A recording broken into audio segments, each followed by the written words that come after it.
Assalamualaikum warahmatullahi wabarakatuh. Pemirsa, dimanapun saja Anda berada, selamat berjumpa kembali dengan channel Insan Dongeng. Pada malam ini, saya Bang Elgi akan membacakan roman klasik Karena Mentuah karya Nur Sutan Iskandar. Selamat mendengarkan. Hari sudah malam, Kak. Besok ada jua hari lagi. Demikian terdengar suara yang lemah lembut, sayup-sayup sampai mendengung-dengung dalam desir daun padi yang ditiup angin. Suatu punggung yang tertutup oleh baju daripada kain putih yang telah kumal kelihatan bergerak dengan perlahan-lahan, dan sejurus antaranya tersembunyilah sebuah kepala di atas dataran hijau di tengah-tengah sebidang sawah yang amat luas. Ketika kepala itu berpaling ke tempat datang suara yang merdu tadi itu, barulah nyata rupa seorang laki-laki yang berdiri lurus-lurus sebagai sebuah patung tanah liat.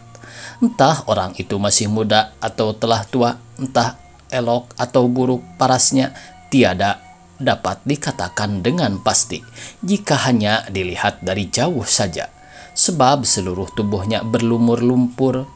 Yang dapat dipastikan hanyalah badannya amat tegap dan kukuh, matanya tajam berkilat-kilat dan memandang tenang-tenang kepada sebuah danau buruk.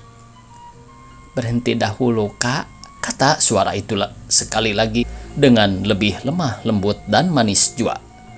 "Marilah kita pulang."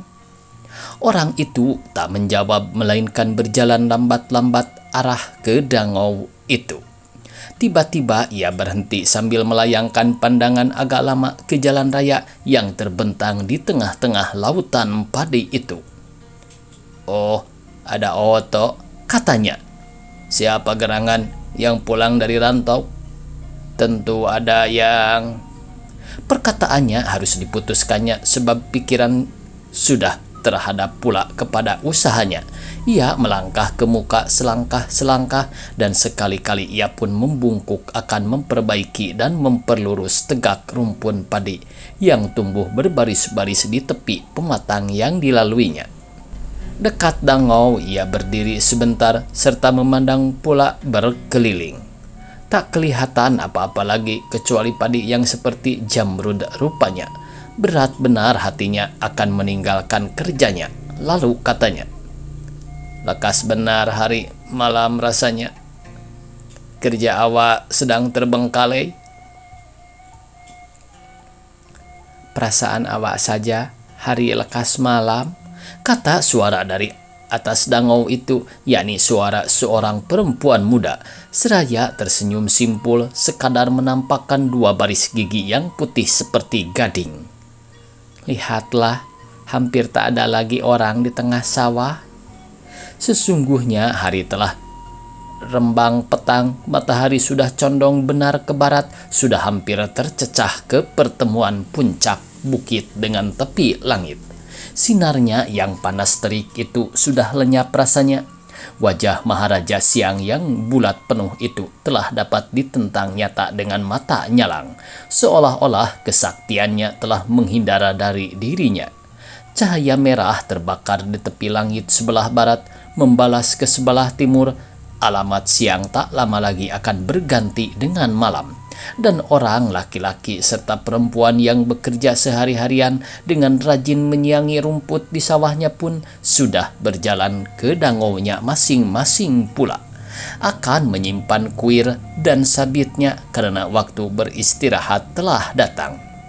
Kedua laki istri itu pun berangkat pulang. Di tengah jalan mereka itu berdiri pula sejurus sambil melayangkan mata ke sana kemari. Bukan buatan indah pemandangan dewasa itu. Sesayup-sayup mata memandang semenjak dari pinggang bukit sampai ke tepi jurang yang dalam, kelihatan padi semata-mata. Dan di sana sini tampak pula pohon kelapa berayun-ayun ke kiri dan ke kanan, melambai-lambai dengan daunnya seolah-olah orang besar-besar yang duduk di atas kuda. Membalas salam rakyat hina letak yang berdiri menundukkan kepala sekelilingnya. Ketika itu pikiran mereka itu melayang kepada masa yang akan datang. Betapa senangnya hati anak negeri, lebih-lebih mereka itu sendiri jika padi itu berubahkan beras kelak. Tentu berobat jerih payahnya, dapat dilepaskannya cita-cita sederhana yang selama ini terkandung di dalam hatinya. Selama mengerjakan sawah dengan rajin dan teliti, kebalikannya kecutlah hati dan seramlah bulu romannya tatkala tiba-tiba terlintas di dalam ingatannya bahaya yang mungkin datang menimpa padi yang sedang muda, sedang mulai berperut. Jika timbul bahaya tikus, sebab memang kerap kali terjadi demikian, pertanian rusak binasa karena batang padi habis dikerat-kerat tikus sebelum berbuah. Entah dari mana datang tikus itu, beribu-ribu ekor banyaknya sehingga berbahu-bahu sawah dapat dirusaknya dalam waktu yang tak berapa lamanya. Dengan tiada berkata, barang sepatah jua seakan-akan kerongkongannya tersumbat dan lidahnya keluh oleh ingatan yang ngeri itu. Kedua laki istri itu pun berjalan pula dengan langkah yang berat.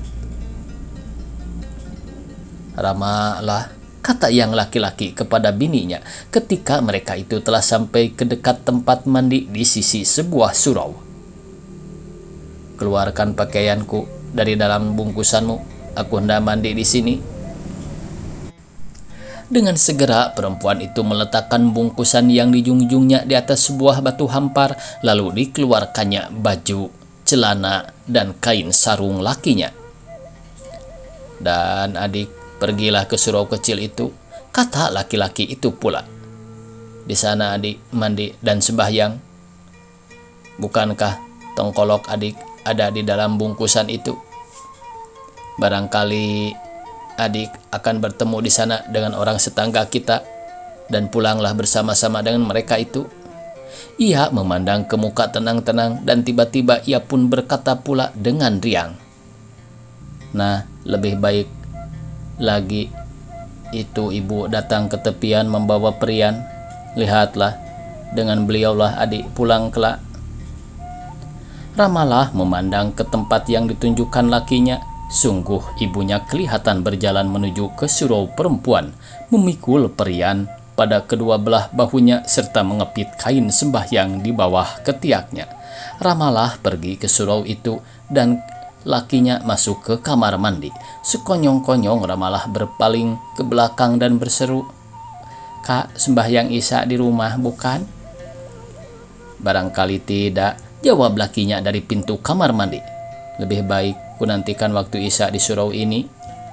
Sesudah sembahyang maghrib, setengah orang berangkat pulang ke rumah, setengah pula duduk dikir atau pindah duduk ke sudut akan bercakap-cakap sambil tiba waktu Isya. Sebagai unggas tempua hinggap ke padi, demikian orang duduk ke sudut surau itu seorang demi seorang, sebab di situ ada kelihatan seorang orang baru pulang dari rantau. Sekaliannya bersalam dengan dia serta bertanya, "Bila Sultan pulang, ada selamat dan duduk di dekatnya?"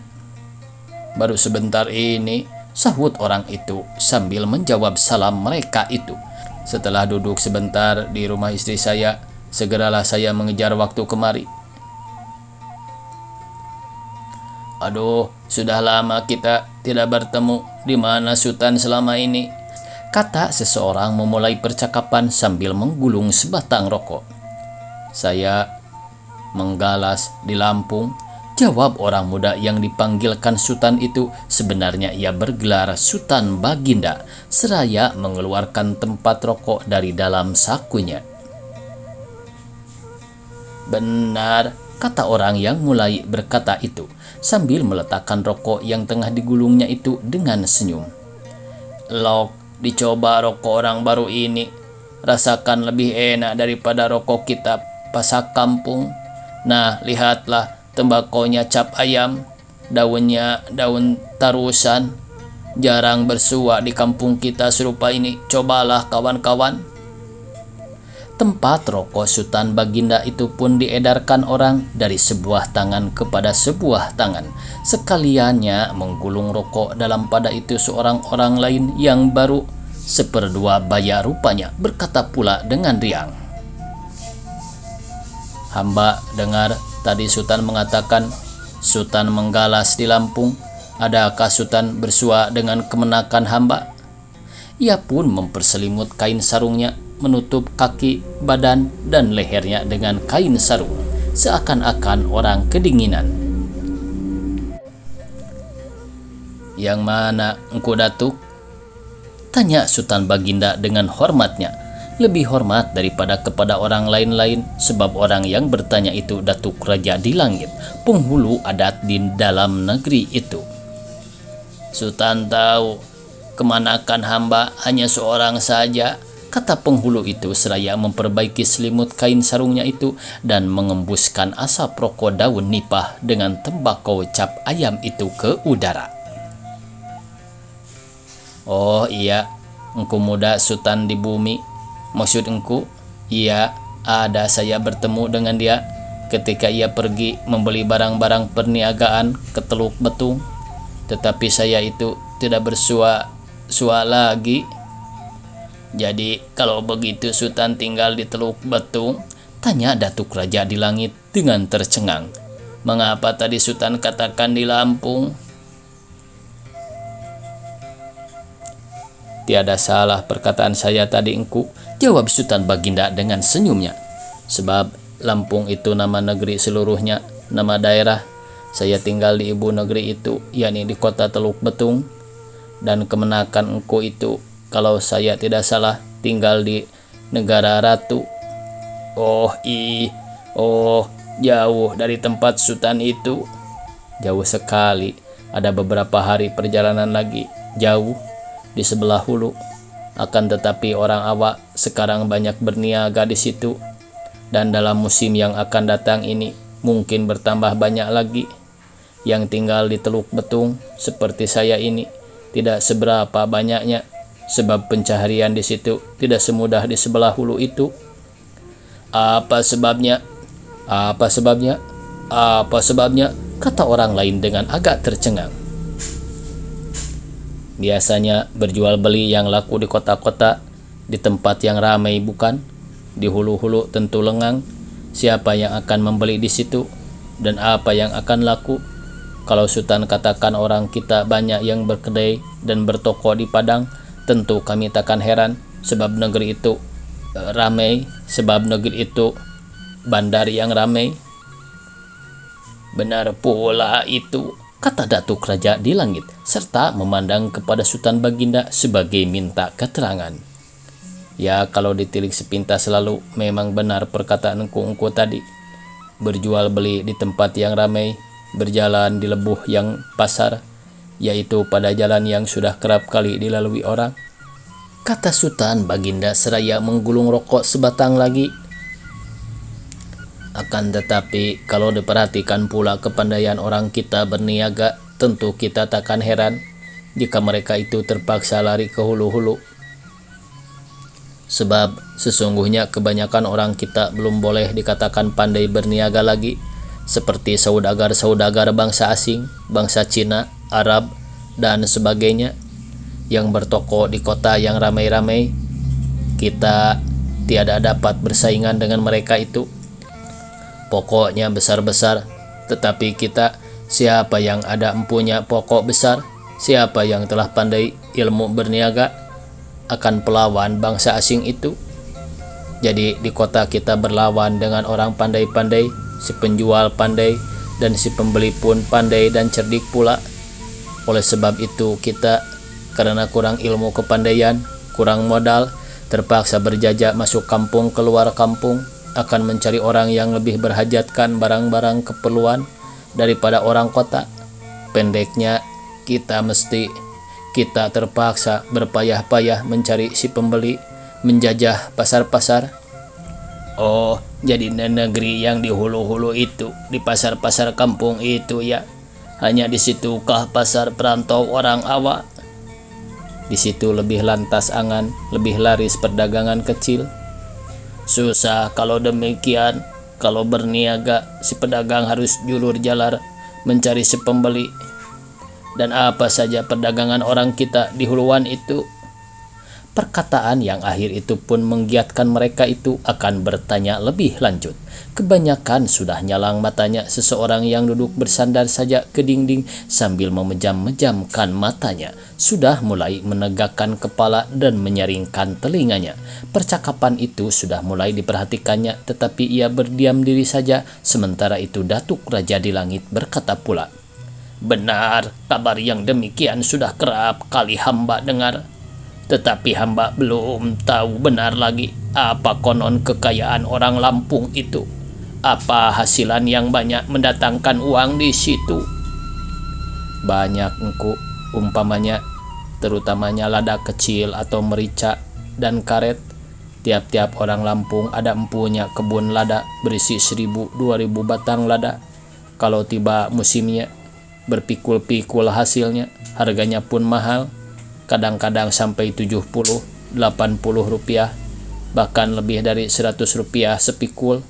Wah, bukan main banyaknya uang masuk ke tanah Lampung tiap-tiap tahun daripada hasil lada itu.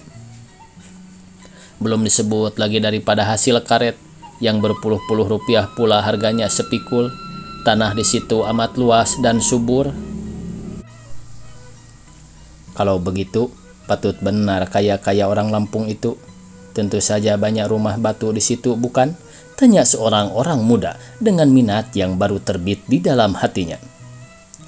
"Sepatutnya demikian," jawab Sultan Baginda seraya menghadap kepada orang itu. "Tetapi kekayaan itu tiada tinggal di sana saja. Uang lada dan karet itu hanyalah seakan-akan singgah saja ke tangan orang Lampung. Yang banyak kaya karena hasil perusahaan itu ialah orang Cina.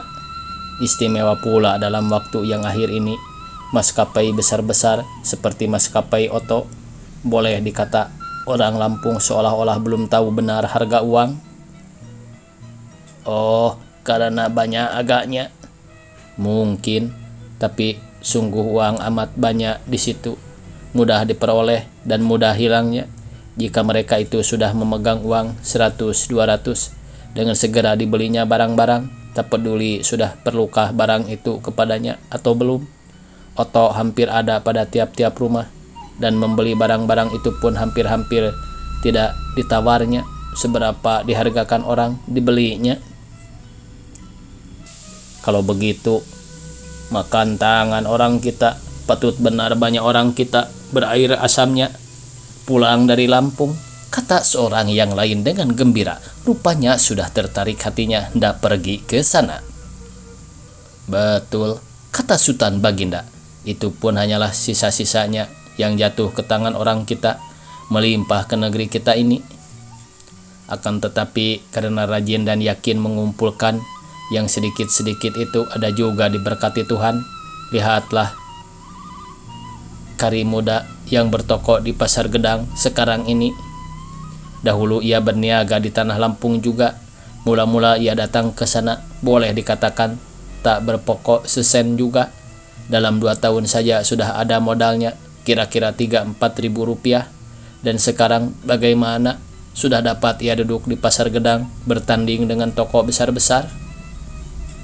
"Betul, demikian kabarnya. Dan bukan dia saja yang beruntung begitu. Banyak lagi orang-orang kita yang lain-lain, terutama orang dari sebelah Meninjau, Sianok, dan lain-lain sebagainya, yang sudah bermodal karena usaha di tanah Lampung itu. Mula-mula mereka itu datang ke sana cuma dengan tulang 8 kerat saja, tetapi sekarang masing-masing sudah agak berdaging rupanya. Setengahnya sudah dapat mengganti rumah anak kemenakannya dengan yang baru. Wah, kalau tiba musim lada itu bukan buatan ramainya orang berjual beli di sana." "Bila tibanya musim itu?" tanya seseorang pula. 2 kali dalam setahun. Ada musim kecil dan ada pula musim besar. Tahun ini musim kecil sudah terlampau dan musim besar akan datang kira-kira 2,5 bulan lagi," kata Sultan itu. Bersambung. Billahi taufik wal hidayah. Wassalamualaikum warahmatullahi wabarakatuh.